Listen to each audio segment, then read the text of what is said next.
Hello and welcome to my channel. कैसे हैं आप लोग? देख लेते हैं आपके पर्सन की डीपेस्ट फीलिंग आपके लिए क्या है। डीपेस्ट मतलब थोड़ी डीप की फीलिंग जो अक्सर हो सकता है आपसे छुपा जाते हो, बताते नहीं हो। दिल की गहराइयों में कुछ भावनाएं उनकी पनपती हैं लेकिन वो ज़बान तक नहीं आती हैं। तो टैरो से निकालने की कोशिश करेंगे क्या है आपके पार्टनर की डीपेस्ट फीलिंग आपको लेकर, चाहे आप कांटेक्ट में हो या फिर नो कांटेक्ट सिचुएशन हो, जो भी है। ठीक है, तो आपको क्या करना है, अपने पार्टनर का ध्यान करना है, अपने पार्टनर का नाम मनी मन लेना है, उनको प्यार से याद करना है। ठीक है, और फोकस करना है अपने पार्टनर पे ताकि एनर्जीज कनेक्ट हो पाए और हम देखेंगे आपके पार्टनर की डीपेस्ट फीलिंग्स क्या है। यूनिवर्स गाइड करिए, मुझे बताएं जो मेरे व्यूअर्स हैं, वो जिनका नाम मन ही मन ले रहे हैं, उनकी जो पार्टनर हैं, क्या है उनके मन में इस वक्त, उनकी डीपेस्ट फीलिंग्स, डीपेस्ट इमोशंस क्या है। पहला कार्ड देख लेते हैं। यहाँ पर स्ट्रेंथ का कार्ड दिख रहा है। दूसरा कार्ड यहाँ पर है टेन ऑफ सॉर्ड्स का। उसके बाद देख लेते हैं क्या निकल कर आता है। टेम्परेंस का कार्ड है। यहाँ पर है सेवन ऑफ कप्स का card, nine of cups, four of swords, the moon, three of wands. एक दो कार्ड और निकालती हूँ मैं। सिचुएशन क्या है अभी इस वक्त देख लेती हूँ, क्या सिचुएशन है अभी इस वक्त। Okay, eight of pentacles and यहाँ पर फाइव ऑफ पेंटिकल्स एंड यहाँ पर डेथ का कार्ड है बॉटम ऑफ द डेक। तो definitely situation no contact situation निकल कर आई है। नो कांटेक्ट सिचुएशन है इस वक्त, तो ज़्यादातर नो कांटेक्ट वालों के लिए ही ये रीडिंग है।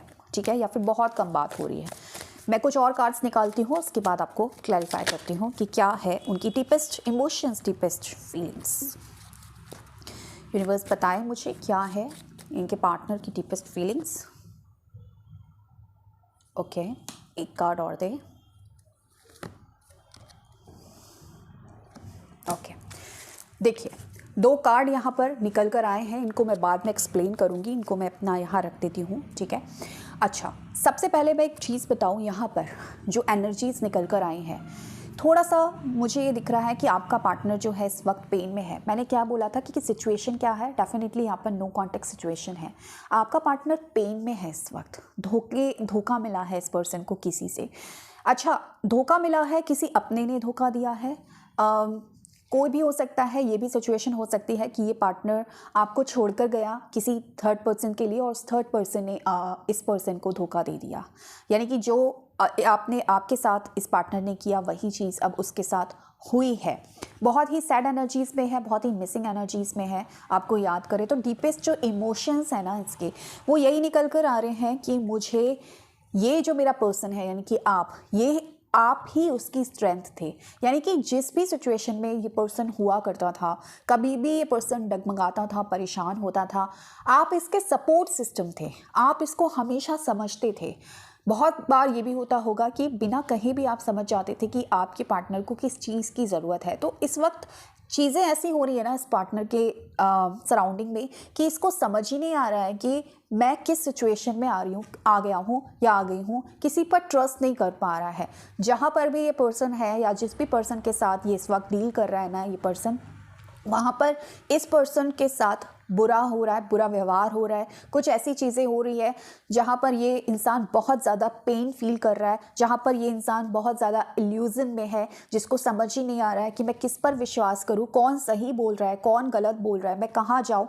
बहुत ही सैड एनर्जीज़ में अपने इंट्यूशन को सुन ही नहीं पा रहा, समझ ही नहीं पा रहा है।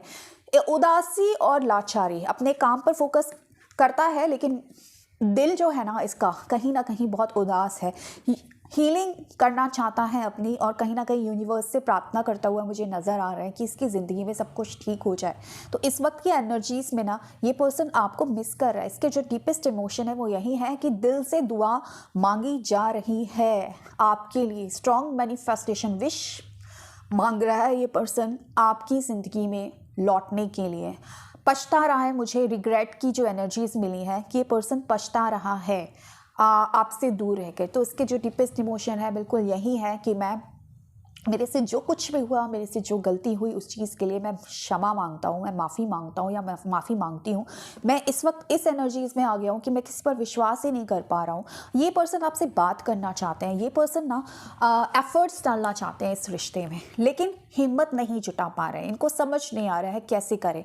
चीज़ों को बैलेंस करना चाहते हैं क्योंकि बहुत सिचुएशन मुझे लग रहा है कि बहुत ज़्यादा ख़राब हो चुकी है इस रिलेशनशिप में। इन्होंने कुछ इस तरीके की हरकतें या चीज़ें कर दी हैं ड्यू टू थर्ड पार्टी कि ये पर्सन अब पछता रहे हैं और वाकई इनको समझ नहीं आ रहा कि अब जो रिश्ता में ये जो रिश्ता इतना ख़राब हो चुका है, इस रिश्ते को अब कैसे ठीक किया जाए, कैसे बैलेंस किया जाए। यूनिवर्स से प्रार्थना करते हुए दिख रहे हैं और कहीं ना कहीं स्पिरिचुअलिटी को भी फॉलो करते हुए मुझे नज़र आ रहे हैं। मेडिटेशन वगैरह ये पर्सन कर रहा होगा डेफिनेटली, क्योंकि ये पर्सन की जो प्रॉब्लम है ना इस वक्त, जो इस पर्सन एक शॉक से गुजर रहा है ना ये पर्सन इस वक्त, और जो इसको बहुत ज़्यादा कन्फ्यूज़न है, इसको किसी पर विश्वास नहीं हो रहा है, तो ये कहीं ना कहीं मेडिटेशन के थ्रू अपने आप को हील करने की कोशिश कर रहा है और आपको बहुत ही स्ट्रांगली मैनिफेस्ट करना चाहता है, मांग रहा है ईश्वर से। ये चीज़ क्लैरिटी बिल्कुल मुझे नज़र आ रही है, सीधा सीधा ये चीज़ मुझे नज़र आ रही है कि पर्सन वाकई में बहुत ही ज़्यादा अफसोस जाहिर कर रहा है कि इसने आपके साथ गलत किया है और इसने शायद कहीं आपको धोखा दिया है। ये सिचुएशन मुझे नज़र आ रही है। ये हो सकता है आपको धोखा दिया है, उस चीज़ के एनर्जी का ये पर्सन रिग्रेट कर रहा है। ठीक है, सॉरी मुझे बीच पे कट करना पड़ा, कोई डिस्टर्बेंस आ रही थी। तो दो कार्ड्स ये जो मैं बात करी थी, ये जो दो कार्ड्स मेरे पास आए हैं ये भी कहीं ना कहीं बहुत ही कनेक्टेड कार्ड्स आए हैं जो कि इनकी सिचुएशन को ही बयां कर रहे हैं जो कि हमें टैरो से मिली है। मैंने बोला आपको कि पर्सन कहीं ना कहीं रिग्रेट में है, इसको बुरा लग रहा है, इसको ये लग रहा है कि मैंने जो किया आपके साथ वो सही नहीं किया। तो पहला ही कार्ड निकल कर आया है कि I am not loyal towards you, guilt is taking me away. यानी कि ये पर्सन ने आपको धोखा दिया है, जो कि एनर्जीज निकल कर आई थी साफ साफ। ठीक है, और इस वक्त वाकई में ये पर्सन, इसको समझ ही नहीं आ रहा है कि जो मैंने किया इस पर्सन के साथ सही किया गलत किया, क्योंकि जिस चीज़ के लिए इसने आपको धोखा दिया ना वहाँ पर भी इसको क्लैरिटी नहीं है, वहाँ पर भी चीज़ें इसकी लाइफ में सही नहीं चल रही हैं। तो इस वक्त ये पर्सन चाह रहा है आपसे बात करना, यूनिवर्स से आपको मांग रहा है, मैंने बोला, एंड डेफिनेटली ये चीज़ कहीं ना कहीं इसको खाए जा रही है, इसको परेशान कर रही है। पछता रहा है ये पर्सन कि इसने आपको धोखा क्यों दिया, क्योंकि इसे पता है कि आप ये जो पर्सन है ये आपके लिए लॉयल नहीं था। तो इसको रिग्रेट परेशान कर रहा है, इस वक्त रिग्रेट में है, यानी कि इसको ये चीज़ परेशान कर रही है। ठीक है, दूसरा जो कार्ड निकल कर आया था, I know you are best for me but my family issues are taking me away. ठीक है, इस पर्सन को अच्छे से पता है कि आप बेस्ट हो।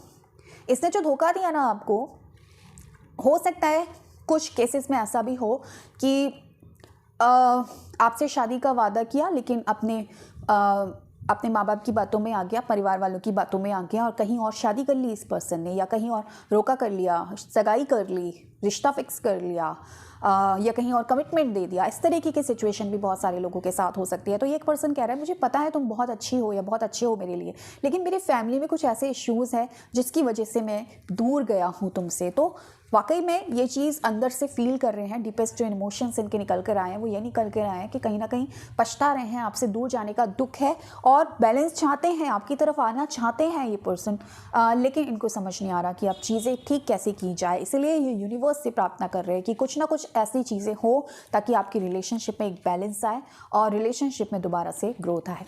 तो ये थी आज की reading. So thank you so much for watching my video. Bye.